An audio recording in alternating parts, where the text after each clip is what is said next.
Welcome, sir. Well, thank you, Mr. Chair and council members. Thank you for allowing me to address Regional Council and attempt to resolve an issue surrounding Durham Region's incorrect sewer records and sewer billings of 77 Planks Lane in Uxbridge. We discovered the region's error when we hit a septic tank during renovations last summer. The region was called and workers determined that our home at 77 Planks Lane was not connected to sewer as the region's records indicated. The region workers located the sewer stub so that we could connect to sewer. There was no mention of a sewer connection fee to do this. Subsequent discussions with Don Siciliano, the manager of finance, and Commissioner Clapp revealed that the region's error most likely occurred when the region took over water and sewer from Uxbridge in 1974. Homeowners at 77 Planks Lane have been billed for sewer since, while the home was not connected to sewer. Since Uxbridge Township shows no record of the home being connected to sewer or the septic decommissioned, there is no doubt this is Durham Region's error. The region's misrepresentation of the sewer connection and the regular sewer buildings to the 77 Planks Lane led homeowners to buy and sell the home on the basis of it being connected to sewer. The last 2 pages of your handout shows the MLS listings when we bought the house in 2003 and the listing when Bob and Deanna Harvey bought the house in 1997. Mr. Siciliano stated that a homeowner will pay about $20,000 to $30,000 premium for a home connected to sewer compared to the same home on septic, depending upon the municipality. As a direct result of the region's misrepresentation of the home to be on sewer, we paid a premium to our home to be on sewer in 2003. We then incurred $33,757.11 to actually connect to sewer and decommission the septic in 2015. Invoices for these costs are outlined on pages 5 to 7 of your handout. Thank you.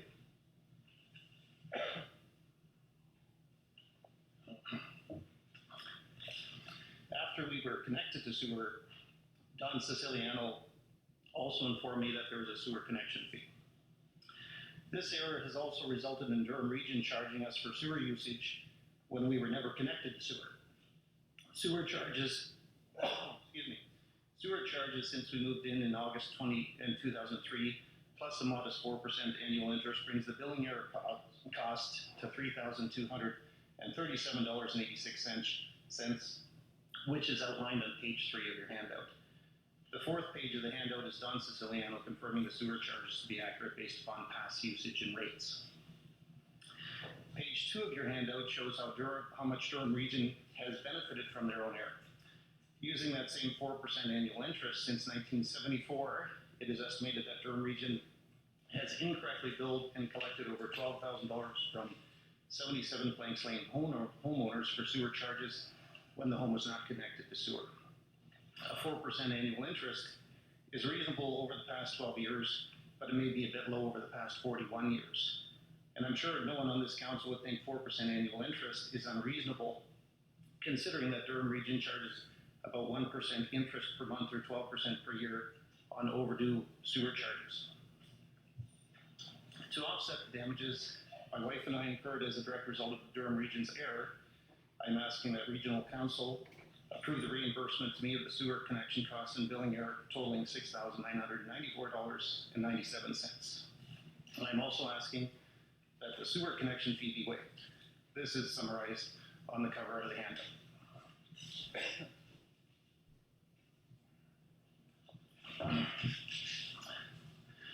Attempts to resolve the issue with Don Siciliano and Commissioner Clapp were not successful, as the bylaw prevents the Commissioner from doing anything more than waiving sewer charges of $2,500. I appeared before the Finance and Admin Committee last month. They offered to waive the sewer connection fee but keep the sewer billing payment over the past 12 years. There was no offer to reimburse me for the sewer connection costs. Clearly that was not fair and equitable resolution, nor was it in keeping with the Finance Department mission statement of providing an efficient billing and accounts receivable operation that is accountable to the public. I trust the Regional Council sees the $6,994.97 reimbursement and waiving the sewer connection fee fair and equitable. Don Siciliano said that Durham Region has error and omission insurance to cover this cost and this type of error. Whether the region uses its E&O insurance or not, it has collected about $12,000 from incorrect sewer billings.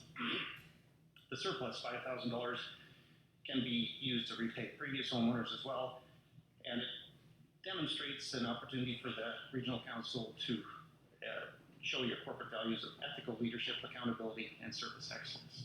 Thank you. Thank you, sir. Questions? Councillor Ash? Thank you, Mr. Chair. Couple of questions.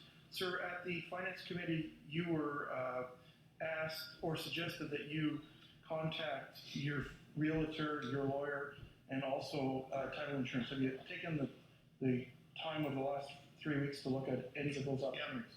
Yeah, I have. Title insurance doesn't cover anything. I contacted the realtor who represented the Harveys, and I actually was in contact with the Harveys who we bought the house from, and they were also surprised that it was, that there was a septic tank there because they've been paying sewer bill for the time that they were there as well, and they bought the house based upon it being connected to sewer. You've talked to the realtor. I guess you haven't asked for any reconciliation of any oversight on their part? No, I think they're going to be asking for reimbursement from Durham Region as well. Okay, thank you. A follow-up question then, through you, Mr. Chair. There was a discussion at Finance about a type of a deal. I guess based on your presence here, you've rejected that offer. That's correct. Okay. Yeah, I didn't think it was fair. Thank you. Councillor Collier? Thank you, Chair. Actually, Councillor Ash will ask more questions. Thank you. Any other questions? Councillor Pickles? Thank you, Mr. Chair. Councillor Pickles, stand up. Yeah, I was just adjusting the mic. To the delegation, thank you for your presentation. If I read it correctly, and I think you did indicate this, that you purchased in 2003, but as part of this package, you're seeking reimbursement for the sewer charges that predate your purchasing going back to 1974. No, I'm just looking for the reimbursement of the sewer payments that I paid at the time that we owned the home. The $12,000 is what Durham Region has collected from previous homeowners since 1974. And I thought you said something in your remarks about your view that it would be then appropriate to reimburse the previous owners dating back to 1975. Yeah, well, that's up to Durham Region and the homeowners. Okay. Yeah. Okay, gotcha. So thank you for that clarification. Thank you. Anyone else? Councillor Neal? To the chair, sir, how did you discover that you weren't connected? We were doing renovations last summer, and when we were digging the foundation we hit the septic tank. We found that it was full, and we called Durham Region, and Durham Region came, and they were great. They came within about 10 minutes. Don Scott and his supervisor Joe came here, and they couldn't believe it. So they said, and the supervisor Joe said, everything that I'm showing is that your house is connected to sewer, and they put a dye pack in the septic tank and determined that it wasn't connected to sewer. And through the chair, so you paid a contractor to connect the street? Correct. And through the chair, you're seeking reimbursement of that? Correct. And what's the region prepared to waive then? The sort of region connection fee? Yeah, well, at the Finance and Admin Committee, it was, I believe, just waiving the sewer connection fee and keeping the sewer billing payments that were incorrect from the time that I've been there. And through the chair, what was the reason advance for keeping the sewer payments? I don't know. Yeah, didn't seem fair to me. And through the chair, do you still have your original agreement to purchase and sale? Yes. Does it mention anything there about sewer connection? The MLS listing does. No, I said the agreement to purchase and sale. I'm not sure if it does or not. Probably does based upon the MLS listing. Sorry, what's that? It probably does based upon the MLS listing, if that would be indicated in there. But if it does, through the chair, you could go after the previous owner, right? Yeah, but they were misled by Durham Region as well because they were billed for sewer as well. Thank you. Just in fairness, sir, your last comment, they weren't misled by Durham Region. They were misled by the homeowner who told them they had sewer and water. The region, rightfully or wrongfully, billed people for sewer charges that they weren't hooked up to, but it wasn't the region that advised them they had services. With all due respect, Mr. Chair, that would be the case. Like the previous owner had bought the house based on it being on sewer and has been paying a sewer bill for the time that for the 6 years that they were there.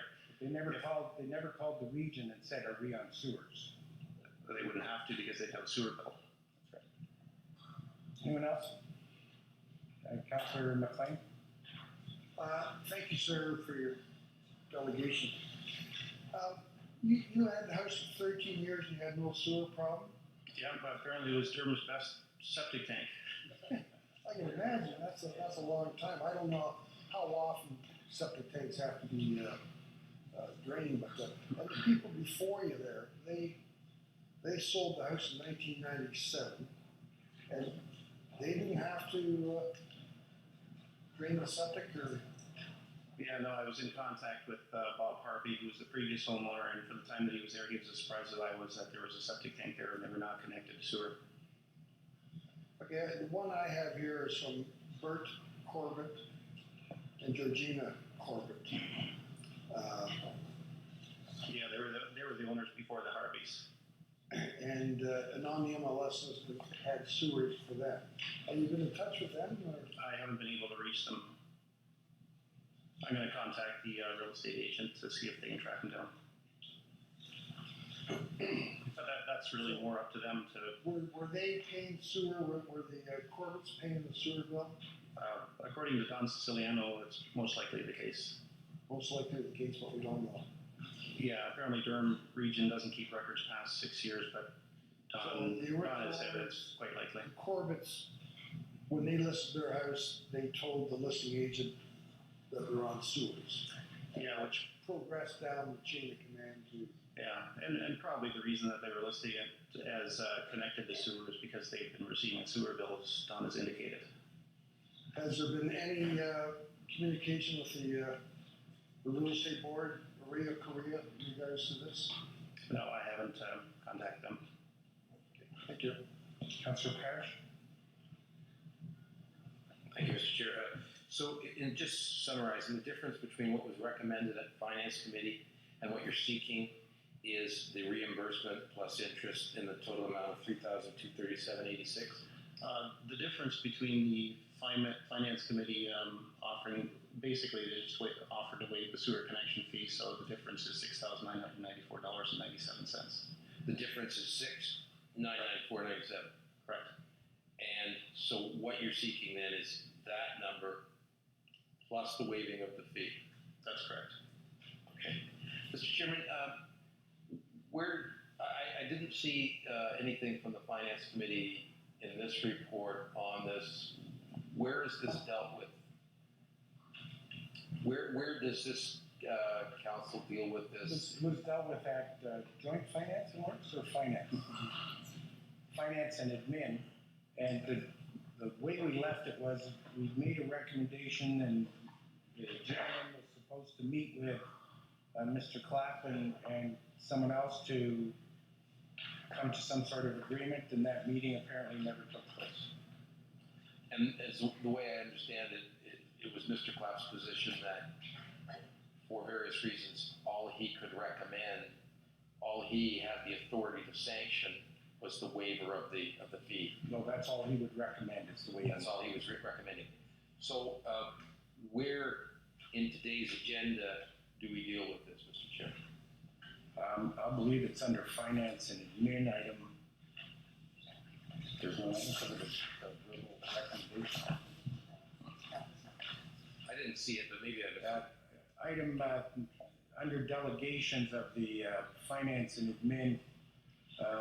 It was moved by myself that notwithstanding the current regional policy regarding residential customers' water and sewer, Mr. Eigenberg, staff be authorized to meet with Mr. Eigmeyer and offer that the regional sewer connection charge of $3,588 be waived, and failing acceptance of this, offer staff report back to the next committee. So that's where it was left. And my understanding is you're reading from the minutes that are in the finance and that are in our agenda today. yeah, page 612. But that's not carried forward into any recommendation from finance to council. No, because they were supposed to report back and they haven't done that. So if council wishes to deal with this, they deal with it under F&A subsequently in the agenda.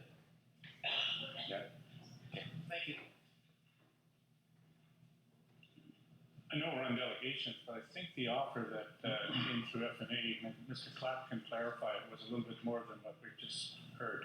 But it'll come under F&A. Fine. Like, it's not even supposed to be here today, so.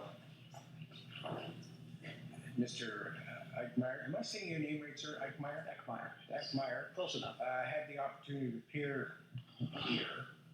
I don't think anybody thought that we would deal with it today. We thought that Mr. Eichmeyer and staff would meet with the discussion that was dealt with at F&A. So That's why whatever I asked. council wants to do with it, it's up to Well, them. that's why I asked the question, Mr. Chairman. Procedurally, we're councils, if we wish to, can deal with it today under F&A. If you want to change the F&A recommendation, which is, well, it was really just a delegation, so there is no recommendation from F&A. No, but I just want to be clear. I take it that Mr. Eckmeyer's position is clear and unequivocal, and Mr. Clapp's position is clear and unequivocal, and they're apart. And the only body that can rectify that or deal with it finally is this council. Am I not correct? I think if Mr. Eckmeyer and staff don't come to an agreement, Mr. Clapp would come back with a recommendation probably different than what was offered at F&A. Oh, okay. Through you, Mr. Chairman, does Mr. Clapp have a different recommendation for us today? Today? Yeah. Mr. Clapp? I don't have a different recommendation today, but I'm not sure that you've got the recommendation that I made to F&A correct. What the current policy says that Commissioner of Finance can waive six years retro billings. What I recommended to F&A when it was first dealt with was we would go back to, we recommended, because I don't have the authority to just write it off, but to go back to give Mr. Eckmeyer the sewer billings back to 2003 when he took ownership, so we'd waive that effectively, or return that. So you But at the same time, we would waive, I recommended we waive the frontage fee, so that there was no money to and fro in terms of the region. Anything beyond prior to his ownership was between him and whomever. But certainly anything owing to and from the region, my recommendation was that it be waived. So just so I can summarize, you were recommending basically the $3,237.86 figure without any addition of interest. What I was recommending was the sewer connection charge of $3,588 owing to the region be waived. At the same time, we would refund Mr. Eckmeyer 2003 to 2015, the date of his ownership, which totaled $2,500. So we're effectively, I guess, writing off the difference. So he didn't owe us any money, we didn't owe him any money. We started with a clean slate. We didn't deal with any prior ownership. And is there any reason for you to change that recommendation? I don't believe so. Okay. So, and that basically exhausts what you feel is your discretion. Well, that isn't even my discretion. That's what was presented to F&A. My discretion and the policy is simply would be not to waive the connection fees and simply give back 6 years of retro billings, because that's the current regional council policy. Thank you. Just in summary, Mr. Chairman, I would bring forward something under the F&A. That's fine. Okay, thank you. If I may, Mr. Chair, that resolution was not what was communicated to me by Mr. Siciliano. Mr. Eckmeyer, I think the direction of the committee was pretty clear that you meet with Mr. Clapp and he comes back. If you'd met with him, I think that's what you would have been told and that's what would have come back. Fortunately, you didn't, so you're here. Mm-hmm. I would suggest that if you think you and Mr. Clapp can come to some sort of agreement, that you sit down and meet with him soon. Do you think that's possible? Yeah, if it's good with Mr. Clapp, it's good with me. And, No. and if we're looking at a fair resolution. Well, I think you've heard the discussion around here, and you've certainly heard the discussion at F&A. So would it be fair to say, so members of council know, that sometime between now and the next 2 weeks, you'll meet with Mr. Clapp so he can present a report to FNA? Depending on the schedule, I can try my best. Okay, thank you very much, sir. Thank you.